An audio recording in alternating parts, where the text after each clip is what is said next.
E o nosso MP Cidadão está de volta, hoje falando sobre poder familiar e guarda compartilhada, né? No bloco anterior a gente estava falando da evolução desse instituto e apresentei também o livro aqui, Poder Familiar e Guarda Compartilhada, da doutora Patrícia, aqui, editado pela editora Saraiva, né? Você que se interessa por direito de família, está aqui uma obra absolutamente contemporânea, né? Que pega exatamente a evolução do momento anterior à guarda compartilhada e o momento que a gente vive atualmente.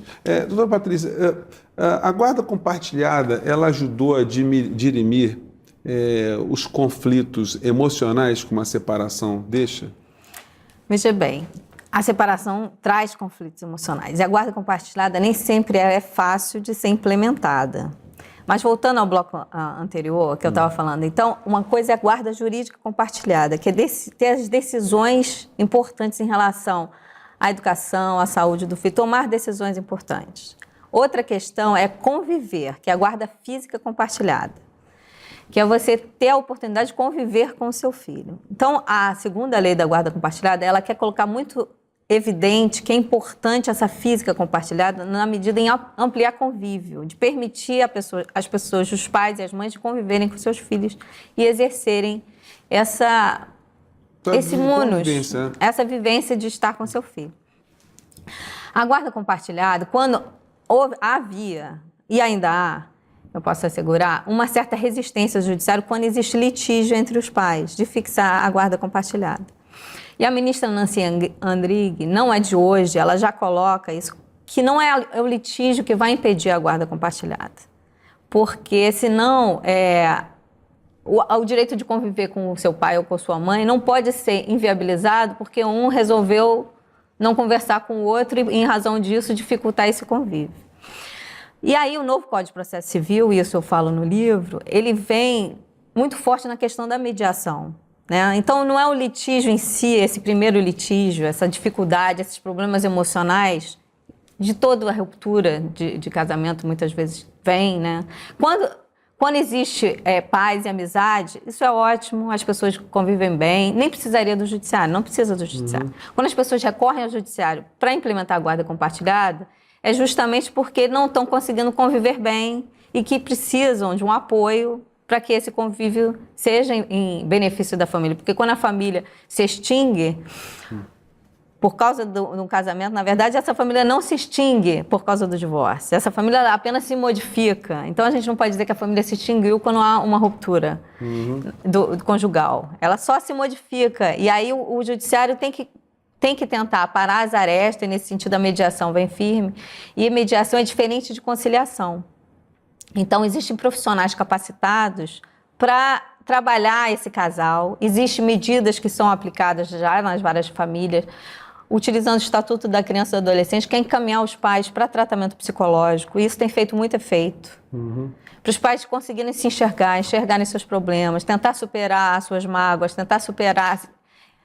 olhar para si mesmo e que talvez ele também contribuiu para aquela ruptura conjugal, para ele enxergar que a família não acabou, que essa família com filhos ela vai continuar, porque o filho está aí e essa família continua. Então o judiciário está se abrindo, mas realmente é uma questão cultural, que ainda existe uma certa resistência. Existe, por exemplo, eu posso citar aqui uma juíza excelente de Mato Grosso, Ângela Jimenez, que fala muito bem sobre guarda compartilhada. A própria ministra Nancy Andrighi, do STJ. Aqui no Rio de Janeiro, eu posso citar o doutor André, esqueci agora o sobrenome, que é um entusiasta da guarda compartilhada, mas isso ainda não é regra. Estamos no campo de uma evolução. A gente está evoluindo, a gente está evoluindo. Eu queria até te perguntar, com relação à alienação parental, que também sempre foi um grande problema nas separações com filhos, né? Aquela ideia que o cônjuge que ficou com a guarda da criança vai construindo uma imagem totalmente distorcida, ou pelo menos na cabeça de quem está fazendo essa imagem, né, do outro. Né? A guarda compartilhada, ela funciona como um antídoto a essa questão da alienação parental? Certamente. Eu acho que o melhor mecanismo para você tentar evitar a alienação parental é justamente a guarda compartilhada. porque a criança... Primeiro que, para você estabelecer guarda compartilhada, você tem que estabelecer regras de convivência. Uma dessas regras é não falar mal do outro, né? É uma das regras que a gente deve estabelecer num acordo de guarda compartilhada, evitando que se agrave isso para uma questão de alienação parental. E a criança, quando ela tem o convívio, ela pode também ter a sua própria percepção, né? E essa guarda compartilhada, então, ela ameniza você conseguir afastar, porque o pior da alienação parental é você conseguir incutir naquela criança de que o outro não a ama, não a quer, não é bom, não é isso, não é aquilo, e que essa criança passe a repudiar essa pessoa. Então, com a guarda compartilhada, você consegue garantir uma convivência que afinal, é na convivência que o amor vai florescer, sim, que você vai alimentar os laços de afeto. Sra. Patrícia, e qual é o papel do Ministério Público nesse conflito todo? Como é que ele atua? Em que momento ele pode ter uma interferência? Olha, o Ministério Público ele atua sempre que tem incapazes, né, menores de idade envolvidos. Então, o Ministério Público atua nas várias famílias nessas situações. O Ministério Público, justamente com o novo Código de Processo Civil, os mecanismos trazidos com a mediação os promotores estão sendo capacitados. A gente tem feito os cursos no Ministério Público voltados para capacitação em mediação, para conhecer esses mecanismos, até encaminhar essa família para mediação. E o promotor, embora ele não seja o mediador, ele pode usar essas técnicas na audiência entre esses pais. O Ministério Público ele tem que ter um olhar diferenciado para essa criança, pode sugerir justamente a inclusão desses pais em tratamento psicológico, fazer essa sugestão ao juiz. O promotor de justiça ele pode também entrar com uma ação autônoma em relação à alienação parental. Agora, também é importante a gente ressaltar que tem casos que a guarda compartilhada não é cabível, não é possível. Por exemplo? Em primeiro lugar, a pessoa tem que querer exercer a guarda, né?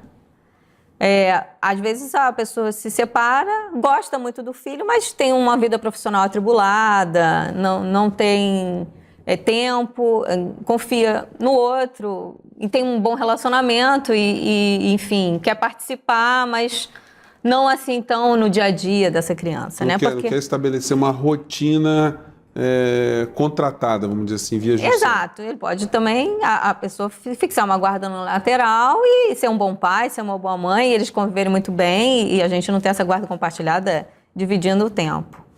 Agora, quando a pessoa tem esse interesse e quer conviver com o seu filho, cabe aos operadores do direito permitir que ele conviva, né? Uhum. E se existe uma resistência do outro, se os dois concordam, esse convívio vai ser amplo e as pessoas vão conviver, vai ter uma guarda compartilhada de fato, nem precisa do judiciário para... Mas quando tem resistência, aí o Ministério Público, o juiz, pode sugerir, encaminhar para mediação, tentar se estabelecer um consenso, não estabelecer um consenso, estabelecer os dias e regulamentar essa convivência, que até hoje nem se deve falar visitação, porque a gente tem que ter de convivência. Mas existem outros casos, sim, que a resistência é verdadeira. Por exemplo, o pai deixa a criança em situação de risco, ou a mãe deixa em situação de risco, ou o pai ou a mãe é usuário de drogas, ou o pai ou a mãe praticou abuso sexual. O tema está tão bacana que a gente não vai conseguir esgotar tudo no programa só, mas eu queria, nessa parte final do programa, te perguntar se, com relação ao pensionamento, a questão da sustentação material da criança, a guarda compartilhada mexeu também nessa questão? Ela mexeu, eu defendo no livro, não para impedir, porque eu acho que tem que ser fixado alimentos, porque senão um empurra para o outro e acaba essa criança ficando desassistida, né? Qualquer criança precisa de ter garantido seu sustento, ainda mais quando os pais se separam, a gente tem que estabelecer regras para que o outro cumpra. E o que eu defendo no livro é que seja estabelecido para os dois, né? Se vai descontar... Por exemplo, se nós formos casados, vamos se separar, você vai descontar 20% do seu salário para eu administrar, eu tenho que assumir um compromisso de que eu vou administrar, eu vou garantir a escola, que eu vou ser responsável pelo plano de saúde, que determinadas... Então, que uma responsabilização objetiva. A gente possa trazer uma responsabilização objetiva e que os dois possam contribuir na medida das suas possibilidades, porque a gente tem que ver que existe o princípio da igualdade entre pais e mães, mas nem sempre a mulher, normalmente no mercado de trabalho em geral, ela ganha menos que o homem. Mas também as famílias são diferentes, a gente tem que ver o caso concreto, mas que seja proporcional, né? Não é para dividir certinho, porque isso depende de quanto cada um ganha, mas que os dois possam contribuir para a criança. E eu acho que tem que sim ser fixado, mas de maneira que os dois tenham responsabilidade. Bom, gente, meu prezado telespectador, meu prezado companheiro de MP Cidadão, o programa nosso passou rapidinho hoje, né? Vamos fazer outro programa sobre o tema, mas infelizmente MP Cidadão de hoje acaba por aqui. Nós queremos saber a sua opinião. Mande suas críticas e sugestões para mpcidadão@femperj.org.br. Eu agradeço muito a presença da nossa convidada de hoje, a promotora de justiça Patrícia Pimentel Chambers. Ela que é subcoordenadora do CEAF, que é o Centro de Estudos e Aperfeiçoamento Funcional do Ministério Público aqui do Rio de Janeiro. E na próxima semana a gente se encontra em mais um MP Cidadão aqui na TV Justiça. Um grande abraço e até lá.